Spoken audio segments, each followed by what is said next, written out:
Good morning, Morena, everybody. My name's Sandra Lyle, and I am the Talent and Culture Business Partner. So that's our human resources team at ANZ, and I support the business segment. And today I'm going to help lead and facilitate this session. So I'd just like to welcome everybody along. I guess for all of us, you'd have to be probably living in a cave or somewhere where you're not in view of social media to not know that we're really in the middle of a real challenge from a recruitment and an employment perspective. There's a skills gap, job ads are hitting a high record, some particular industries are having very high turnover. There's that term, the Great Resignation, that's been used for, I guess, a few years now, but that's become even more of an imperative. People are job hunting, low unemployment, New Zealanders are going overseas, so it's all sort of coming to a head. So really what that means is that with it's a competitive environment in terms of recruitment, it's really even more imperative to retain and hold on to your current staff as well as attract new ones. So therefore, retention is key, and as part of that, understanding your employees, what their experience is and what motivates them, and having insights to drive a better experience for them will then help with retention and impact your bottom line.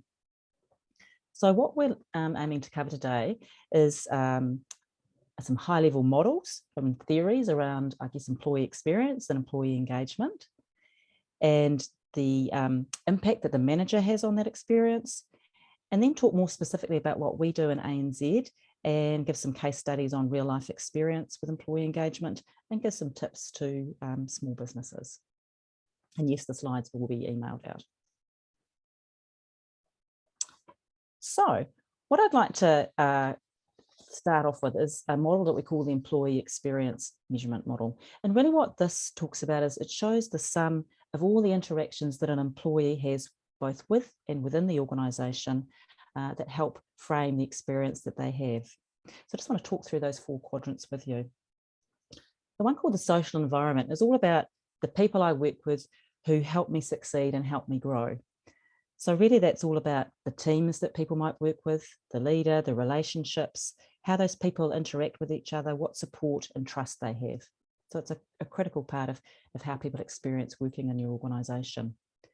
And then there's wellbeing and inclusion, which is quite a broad area covering both your psychological and your physical wellbeing or health, but also that sense of belonging and respecting individual differences. So somebody feeling that I belong and I can thrive at this organisation.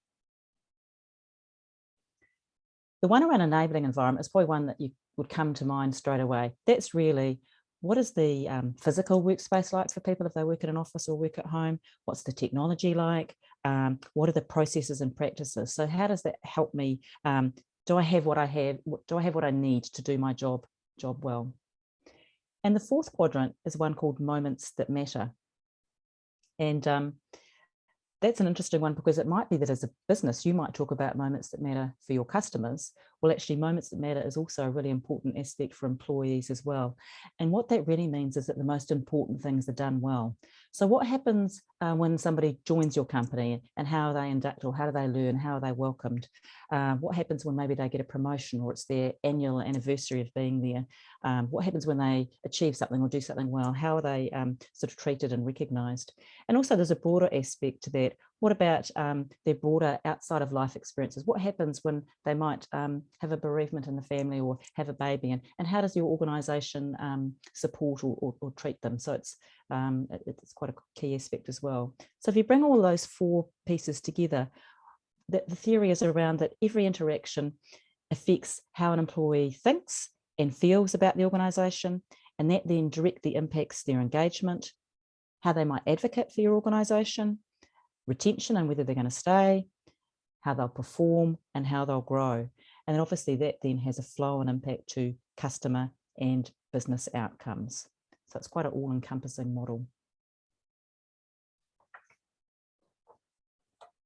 And this next slide, I'm not going to read it through, but we can all go on and Google what employee engagement is, and there'll be quite a few different theories that come out, as you can imagine. And these are some of the definitions. But really, in sum, employee engagement is really how do employees feel about their experience? How do they work and connect to their workplace? And how that impacts their motivation to work harder and perform. And that's why employee engagement as a critical retention element. And then the next slide talks about the impact that the manager has, because that's obviously, as you can imagine, critical. And I suspect that on this call, most of you are business owners, but you're highly likely to be the manager as well. So this is really the accountability that you have as the manager as well as a business owner. And so the impact the manager has on employee engagement, these are 5 of the points, and they do have interdependencies, but I'll just talk through them briefly. The one on the left about purpose is quite an interesting one, because really that's the role that you have as a manager, and sharing with people what your organisation is all about. What is your cause or belief, or why do you do what you do? So it's beyond sort of that widget aspect of working for an organisation. So at ANZ, we share a purpose with our employees around shaping a world where people and communities thrive. We're a bank and we're a financial institution, but we want our people to work with customers to be more than lending and depositing money. That's a much bigger aspect of our customers' business growth. So I guess it's sharing and reinforcing that purpose, that people feel there's a reason for me coming to work and helping to contribute to something. The development and learning is obviously another key role that the manager has to play in terms of how do I make sure that I'm coaching people and giving people the skills to do their job when they join or as they develop, but also looking at future opportunities and supporting them to continue to learn and grow. I think the caring one's really interesting, and if you read many leadership articles at the moment, there's quite a bit of airplay about the use of the term empathy. And really this is about knowing and caring about the broader person and supporting them in that wider aspect. And in particular, this has probably become even more reinforced and more relevant since we've had people working in hybrid and working at home, and the challenges with COVID. So really critical to show that empathy and to be caring. The point of ongoing conversations is one that really links into all 5 of these points, in that as well as having those regular, I guess what you could say, task-based conversations, how do I get my job done? Am I meeting my responsibilities and accountabilities? But those conversations need to continue to be broader around the development and learning, around the purpose, and around this last one, focusing on strengths, which is basically, what am I doing well and what should I continue to do well, and recognising the things that are positive and that are strengths. Yeah. So I guess if you reflect back on that earlier employee experience model with the 4 quadrants, the role of the manager links into these 5 aspects, that really the role in impacting that social environment, the well-being, the enabling environment, and the moments that matter interplays. And I guess it's a key role that the impact the manager has on that employee engagement. Great. So I'm now going to pass on to Sophie Robb. Sophie works with me in our talent and culture team, and in particular, she works in a team that supports our employee listening and staff engagement. And she's going to share with you some work that we've been doing at ANZ. And I think probably just to set the scene, really acknowledging that at ANZ we have over 5,000 employees, so we're quite a big scale compared to yourselves as business owners. However, the principles and what we undertake can be adapted to the size of the organisation and are still really relevant. So that's why we'd sort of like to share those with you. So I'm going to pass over to Sophie. Thanks, Sophie. Great, thanks, Sandra. So as Sandra said, my name is Sophie Robb, and I work in a team that focuses on all things culture and engagement.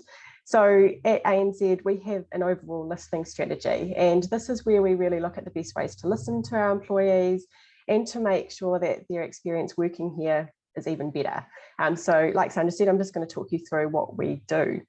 As you can see on this slide, at ANZ, we have a survey called My Voice, our My Voice survey, and this is the primary channel we use for listening and measuring our employee engagement.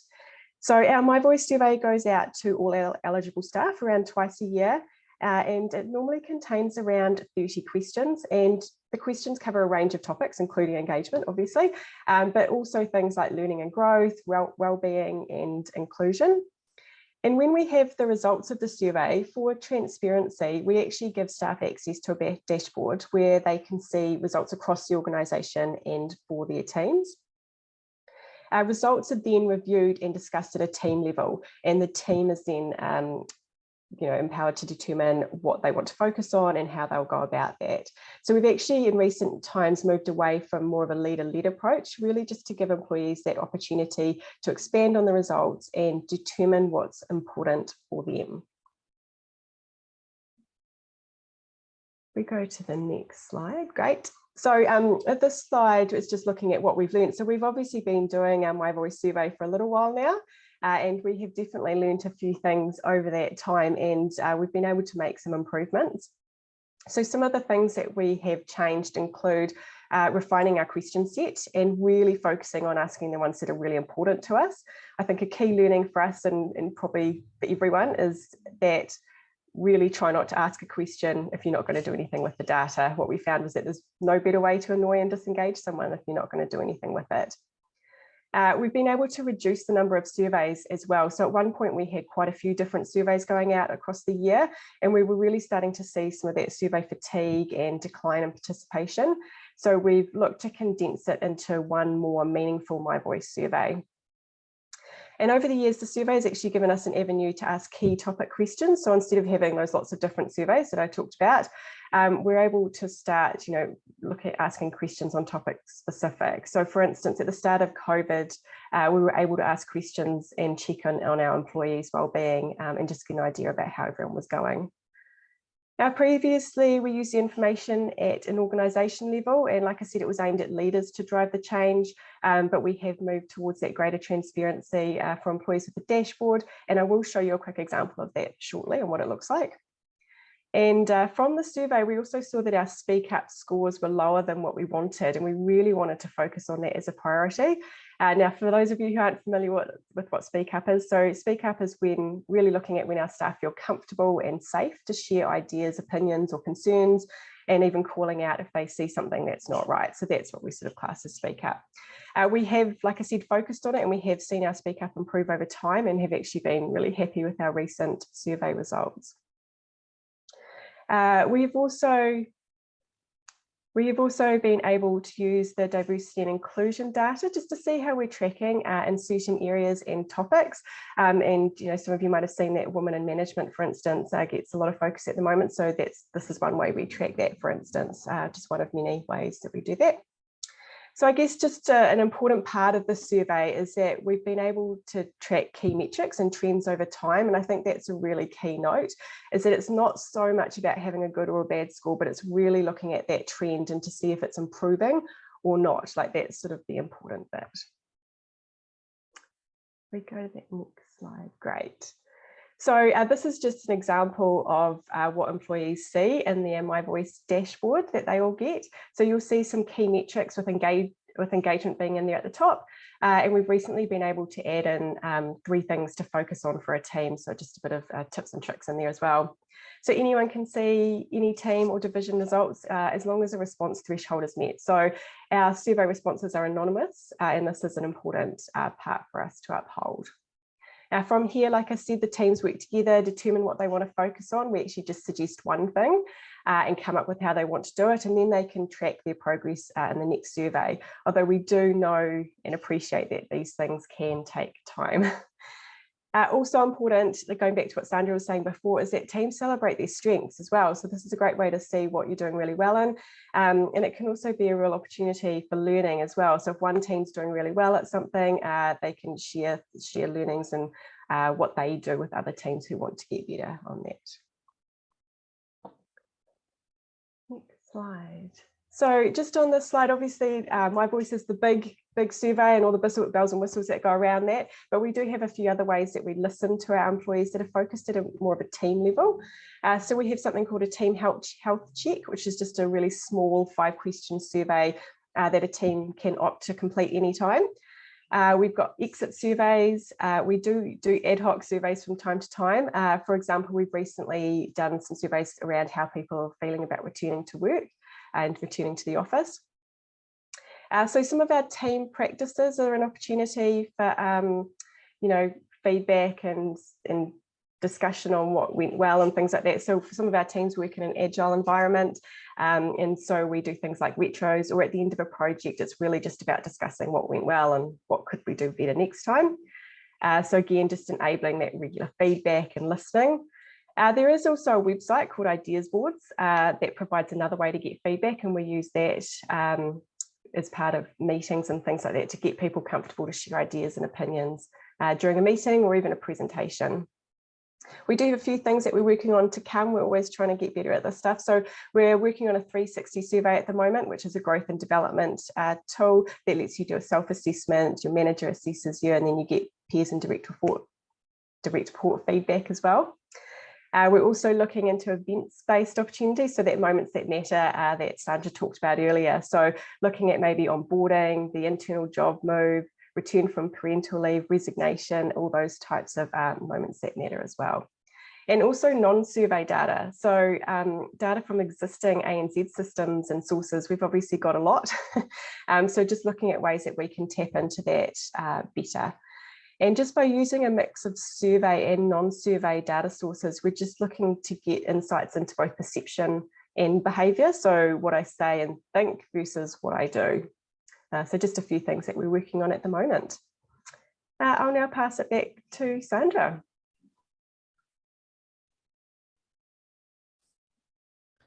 Great, thanks for that, Sophie. What we'd now like to move into is move from, I guess, the high level information and actually find out about a specific business and team and how they've managed it. So I'm going to have a chat with Greg Dirksberger, who's one of our senior managers at business, and we're going to talk about how he has used the My Voice survey for his team. So good morning, Greg. Good morning. First of all, just to set the scene, it'd be great if you could tell us a bit about your role and the size and makeup of your team. Sure. So I'm, what you said, senior manager in our ANZ business team. So I've been doing this role for about 18 months. Prior to that, I was a relationship manager in our corporate agri team based out of Christchurch. So I was sort of more on the tools, so to speak, looking after bigger customers based out of Christchurch. And then about 18 months ago, we went through a bit of an internal change, and I was given the opportunity to lead our Christchurch and West Coast agri lending team. So my role now, predominantly a people manager, people leader role within the organisation, and I've got about 17 staff across the 2 locations of Christchurch and Greymouth, and 11 of those staff report directly through to me. Great, thanks for that. So I guess let's start off with employee engagement, and why, as a people leader, measuring employee engagement is really important for you. Yeah, it's a great question, a great starting point. Like, I think it doesn't matter what organisation you work for, or business, or even if over the years been involved in sports teams, a positive culture is really, really important. And I think, highly engaged employees ultimately contribute to a positive work environment. I think just from a business lens, like if you want to have a profitable, growing business, then you really need highly engaged employees. More engaged employees will go above and beyond and actually stretch to try and make the business, more profitable. And I think as well, like, it was a comment on one of the slides earlier around the tight labour market. Like, I know I'm just constantly on the lookout for that next bit of talent, and it's a really tight market out there. It's really hard to attract really good people. So looking after the ones you've got is really important. Great, thanks for that. So in terms of the actual survey itself, it'd be interesting for us to talk through when you had the survey last year and what you did when you got your My Voice engagement results. Sure, yeah. So quite fresh in the job, and had my first employee engagement back, and it was around 55, so very low, and probably quite an important exercise to go through and actually unpick all that data and work out where the areas we could improve on. I suppose the point I make is it wasn't just one silver bullet or one big bang. It was a whole lot of things that added to the improvement that we've seen over the last 12 months. So the first thing I did is I actually just formed a group of our more senior members of the team and got them to actually own the follow-up. So I was still part of it, but I think the key message there is it didn't have to be led from me, but it had to be led from within the team.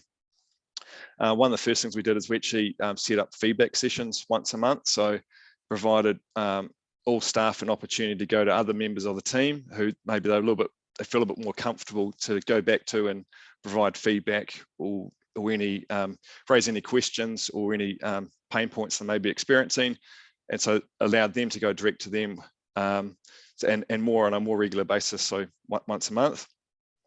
I think another big challenge we've had over COVID is the lack of social connection. You know, we're working from home for a large part of the year, so when we were able to get back together, it was important to have those social connections again, actually do some stuff outside of just the core banking work environment. So we did a bit of that. Another thing we did is we had a team-wide planning session end of last year, and the aim of that really was to say, well, what are the goals for our business or our business unit for the next 12 months, and got the team members to be part of that, so they felt like they were contributing to the team-wide goals. Another thing as a line manager, we do have regular monthly check-in meetings with our direct reports. So with a real focus on career development, any feedback around their work-ons, and then what I can do to sort of help them with that. And I think one of the most important things we did as a senior leadership team, so myself and the 4 other seniors in our Christchurch business team, was have a consistent approach. So we got the same messaging coming from the top down, and that created accountability across our whole business team. And I think ultimately the purpose of all that was to try and lift engagement and make staff feel like they were part of the wider business team goals. Great, thanks for that, Greg. And actually, just to clarify or reiterate for people, with our My Voice survey, we have about 25 to 30 questions, and there's 4 particular questions that make up what we call an engagement overall summary result.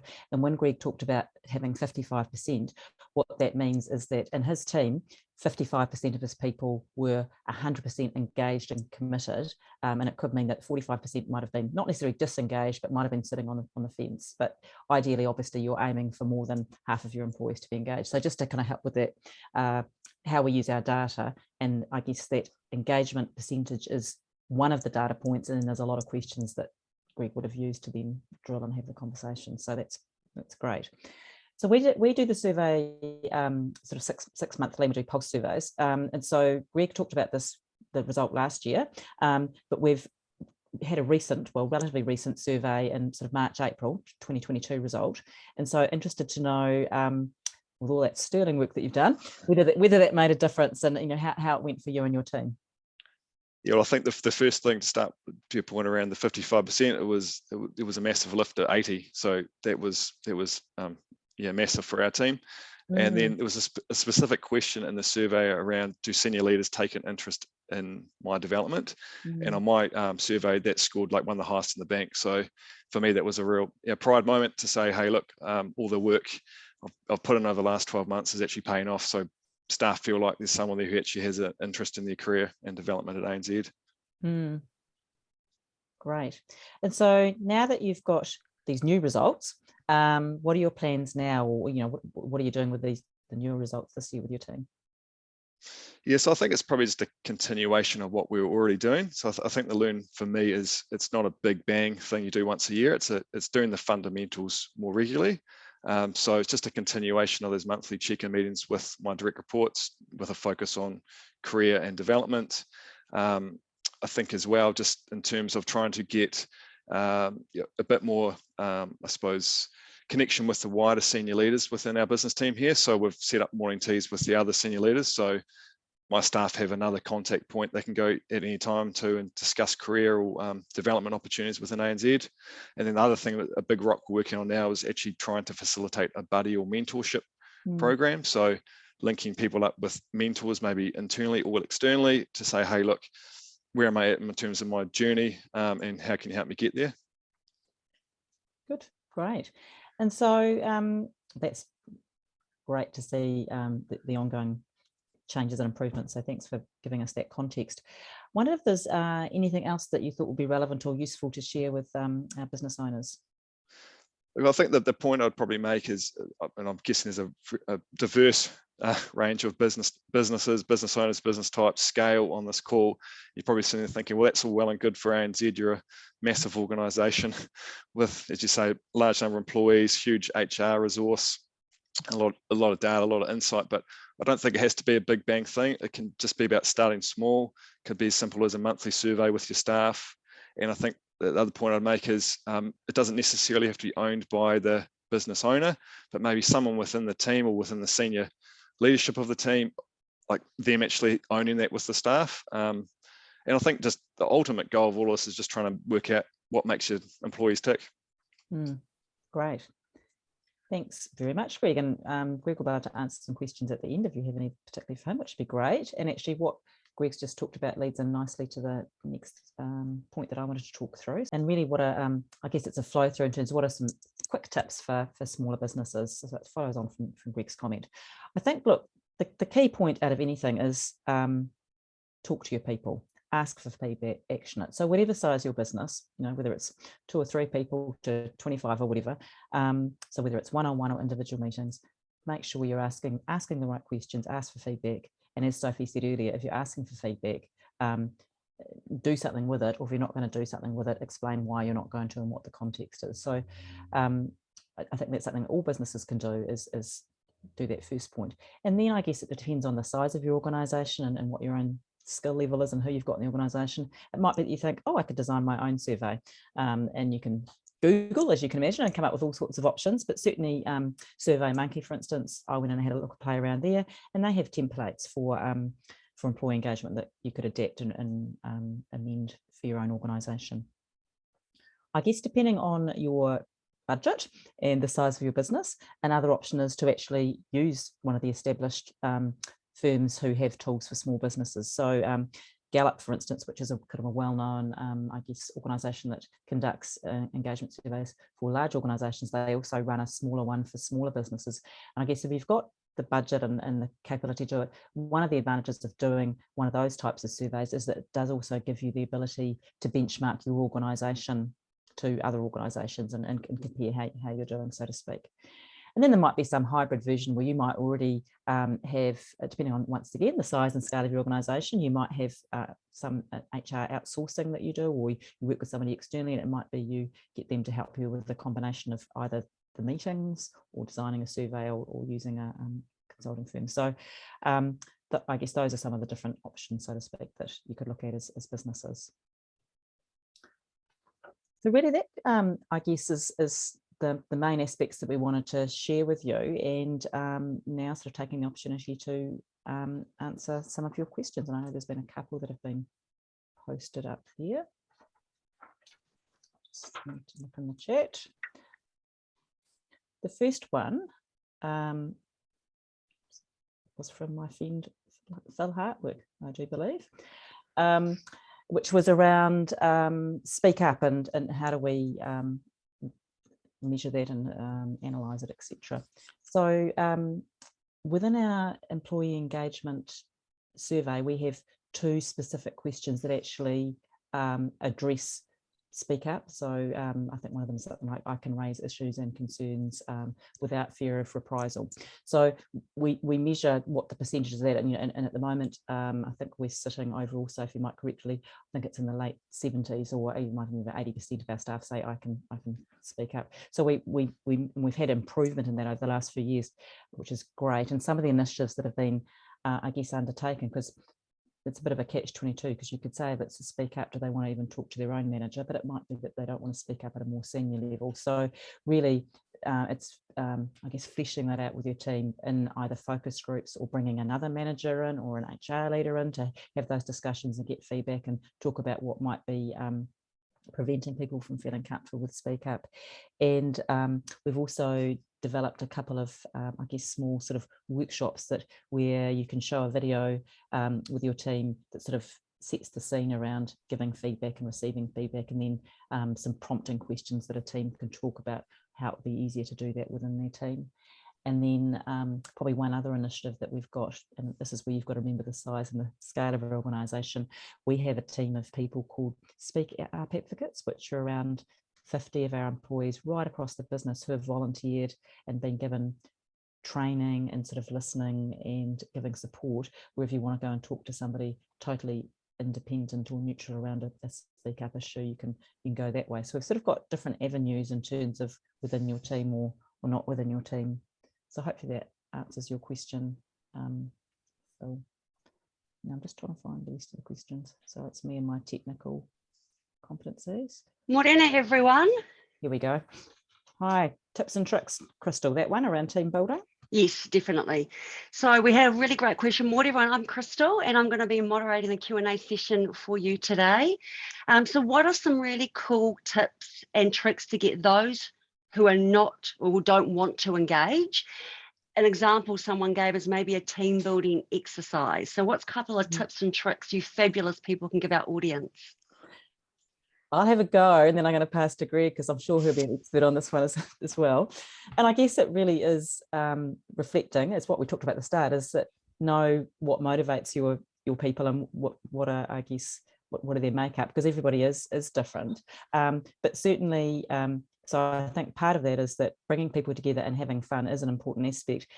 But I guess it's being clear for people that why we're doing it is bringing people together. It's not everybody's game, but sometimes you're doing it for the support of the rest of your team, but it's also understanding for those people what is it that gets them excited and how can we help, and it might be that it's whether it's having a morning tea or it's just they want to just have a one-on-one chat with everybody and actually facilitating that. So I guess it's understanding everybody's motivations and seeing if there's a way you can bring it all together. I don't know if that fully quantifies it, and Greg, I don't know if you've had that example yourself, because you always do get that but it's about people being honest about, hey, I'm coming to the party, it's not my bag, but I want to be here to support everybody else. But if I had my way, I'd rather just have a good book to read, but kind of being able to support them. That's not my actual example. But so Greg, I don't know if you had that scenario on your team at all? Yeah, well, I think when we tend to do planning sessions, sort of half a year or quarterly, it's actually having a bit of a fun activity at the end of it and making a bit of a competition. I think, and mixing the team members up, so it puts them outside their comfort zone a little bit, so they get to know someone else. I think it's almost that forced, social time together. It's often the best time outside of the actual work environment to get people to, sort of build a better team. Thank you. Excellent, thank you. Teams, we've got another great question here. Can you please, again, they want to see your tips and your tricks to keep staff engaged with flexible working options, i.e. working from home. So how can you make sure we keep staff engaged as a team? That's very topical. I'll talk at a high level, and then I'm probably going to pass that across to my expert Greg again, because we are literally having that opportunity or challenge at the moment, because probably like most organisations, we've had the bulk of our people been working from home for quite a long period of time, and we've actually just been encouraging people to come back over the last couple of months. But in the last 2 or 3 weeks, we've had, I guess, a more dedicated, I guess, almost promotion, and we're calling it the big OE, which is the big office experience, to encourage people to come back to work. And I guess, once again, size and scale, we're doing things at probably quite a different level from everybody else. And so we're really encouraging people. There's 3 levels. We have some people who could be 100% work at home, depending on what their job is and what the requirements are. We have some other people that are 100% working in the office, once again, because of their job or being customer facing, etc. But probably the bulk of our employees we're encouraging, or 2 to 3 days in the office, and that's where and so really it's once again a really key role of the manager, like a Greg, is talking with the team in terms of what's going to suit everybody, but also explaining the context of why we want to do it, and it is around the benefits of all coming together, and both the social aspect, but the collaborating and the innovation and the getting ideas off each other. And we've actually developed some sort of conversation starters for managers to be able to use with their teams to help facilitate that. It is a challenge. We have some employees who say, "Oh, I've saved money by being at home. I don't want to do the commute thing." But it's actually that's great. But we're here to work and support our business customers, etc. And how can we do that in a slightly different way? But it's still really important to have that collaboration. So I guess we've started with the softly in terms of having conversations and seeing how it goes. And I think we'll probably be seeing over the next month what the percentage of people are that are returning to the office, and do we need to perhaps be slightly more direct. And I think Greg, can I ask how it's going on your area? Because I think each team is probably slightly different, I think, depending on the nature of the people and the teams. Sure, I think actually in Christchurch we've had one of the highest occupancy rates again. So I think that's been really positive. point I make is, like, I know it's been really challenging in the last couple of years, and having that lack of connectivity, like you can't create that team environment over Zoom, all over Teams. It just doesn't, it's just not the same. And the same for developing your young staff or your new staff. So we've almost set a precedent that, hey, look, as a minimum, Monday, Fridays, that's when we tend to have our team meetings. You should be in the office, should be there spending time with your team. And over time, what we've actually just seen, I think, if you create a positive culture in the office, people do actually want to come back.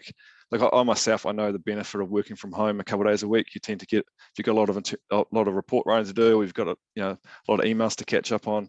Working from home is a great place to be, but I think actually in terms of that team environment, being back in the office is personally, I think that's the best place to be. So yeah. Excellent. Had a really good question. So when you guys were talking through your presentation, you were referring to manager, which is great. Somebody asked that question. Are we talking general manager? Are we talking direct report manager? And how do they fit in that different level of management structure? Which is a really cool question. That's good, I mean, I guess ultimately the direct line manager has the most impact, because that's the person who generally is having those conversations and working most closely. However, if we're talking hierarchy, the general manager on the next level is hugely important in terms of setting the scene and setting the direction. And you think about things like the purpose and the direction. That role is hugely important in terms of defining the culture, but also that person is actually managing the line manager, so I guess they're going to practice what they receive as well, if that makes sense. So it's a mixture of both, but I mean